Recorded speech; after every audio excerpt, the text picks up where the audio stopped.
Hari pertama Dajjal muncul, panjang dia setahun. Allahu Rabbi. Baru habis hari pertama, waktu tu dia pusing habis lah tuan-tuan, dia pusing setahun. Hari kedua kata Nabi bila naik matahari naik macam biasa, cuma masa jadi panjang. Nabi kata hari kedua panjang dia sebulan. Hari ketiga Dajjal menjelajah muka bumi, panjang dia seminggu. Hari keempat Nabi kata barulah akan kembali peredaran masa seperti hari-hari biasa kalian. Para sahabat tanya, ya Rasulullah, dua soalan. Sahabat tanya soalan pertama, ya Rasulullah, ketika Dajjal muncul pada hari pertama, masa akan menjadi seperti setahun. Apakah cukup kami solat 5 waktu? Panjang setahun tu? Nabi kata tidak. Kalian mesti mengandaikan setiap waktu solat yang berlalu. Kena buat andaian. Jam berjalan 7, 8, 9, 10.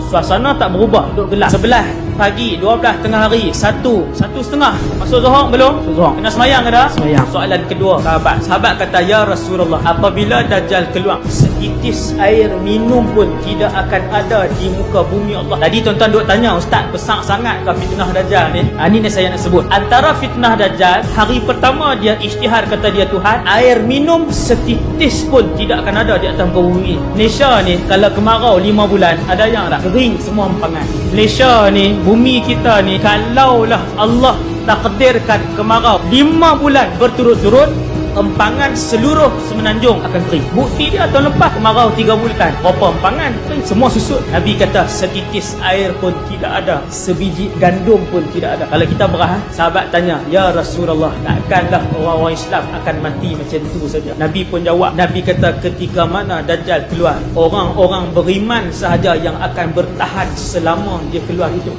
Ketika tempoh manusia beriman bertahan dengan fitnah Dajjal, makanan mereka sepanjang Dajjal hidup sebelum dibunuh adalah zikrullah, subhanallah, walhamdulillah, la ilaha illallah. Nabi kata mereka akan merasakan kekenyangan. Saya dengan kita dalam masjid ni, kalau keluar fitnah besar Dajjal yang tak ada makanan, siapa nak makan kena syirikkan Allah, beriman dengan Dajjal, dapat makanan. Nabi kata Dajjal membawa gunung roti, segunung roti, kata Rasulullah. Maksudnya makanan yang banyak. Nak makan, syirikkan Allah, beriman dengan aku dulu boleh makan. Maka geng-geng beriman ni tuan-tuan, makanan mereka pada waktu pagi, Nabi kata bila mereka sebut subhanallah, perkataan subhanallah itu akan membuatkan seolah-olah mereka baru memakan makanan. Tengah hari lapang dah, lapang sebab dia manusia biasa, tetapi disebabkan zaman itu zaman fitnah, zaman menyelamatkan akidah. Bila sampai tengah hari dia sebut alhamdulillah, Allahu akbar, puasa. Bila sampai malam, dia manusia, pokok dia mula lapang, dia pun sebut la ilaha illallah, maksudnya maka selamatlah dia sepanjang tempoh sampailah Nabi Isa akan turun. Tuan-tuan, kalau Dajjal keluar tahun depan, berapa orang yang nak selamat dengan fitnah ni?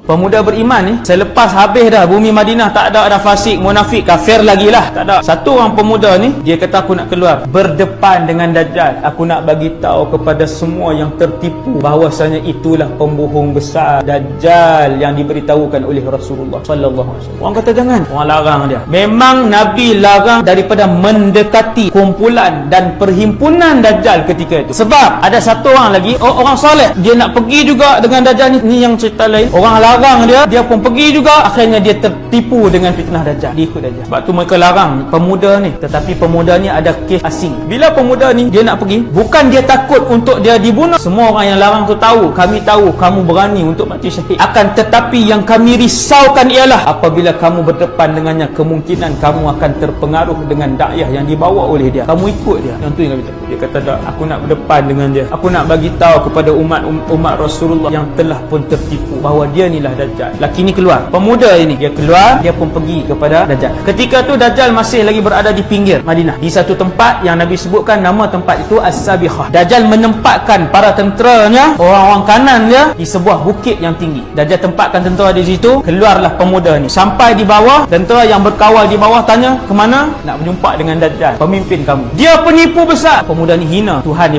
mereka nak bunuh dia. Lalu berkatalah tentera yang lain, bukankah Tuhan kita berpesan? Nampak ucapan. Bukan Tuhan kita dah berpesan jangan bunuh kecuali dia mendapat izin daripada dia. Betul. Kita dapat izin daripada Tuhan kita dulu. Bawa jumpa Dajjal. Tuhan, ini pemuda menghina kamu dan dia tidak mengakui ketuhanan kamu. Dajjal pergi kat pemuda ni, alastu bi rabbik. Yang tu je soalan dia. Kamu tak mengaku aku Tuhan kamu? Pemuda ni cakap dengan penuh keberanian dan iman. Yang membuatkan dia berani ni tuan-tuan, iman dia. Kata pemuda ini, kamu adalah Dajjal, penipu besar yang diberitahukan oleh Rasulullah. Wahai umat Nabi sekalian, dia inilah penipu. Dia bukan Tuhan kalian. Dajjal kata, kalau kamu tak mengaku ketuhanan aku bunuh kamu. Lalu dibunuh pemuda ni dengan satu senjata. Maka terbelah dua lah tubuh lelaki ni, pemuda ni terbelah dua. Yang kanannya terpelanting jauh, Nabi kata sejauh dibaling tombak, dan bahagian kiri lelaki pemuda ini terpelanting sejauh balingan tombak. Dan hadis kedua beritahu dipotong tubuhnya, kemudian dilempar. Ada dua. Lalu Dajjal pun berjalan di tengah-tengah. Bila dia berjalan lintas potongan tadi, dia pun menghadap kepada tentera-tentera dia, pengikut-pengikut dia yang ramai waktu tu. Dia kata, kalau aku boleh hidupkan dia, apa pendapat kamu semua? Mereka kata, hebatlah Tuhan kami, makin hebat Tuhan kami, makin percaya kami kepada ketuhanan kamu. Lalu Dajjal pun hidupkan dia. Sesaat itu juga tuan-tuan, saat itu juga bercantum tubuh badan. Ini antara sihir Dajjal. Tuan-tuan, Dajjal ni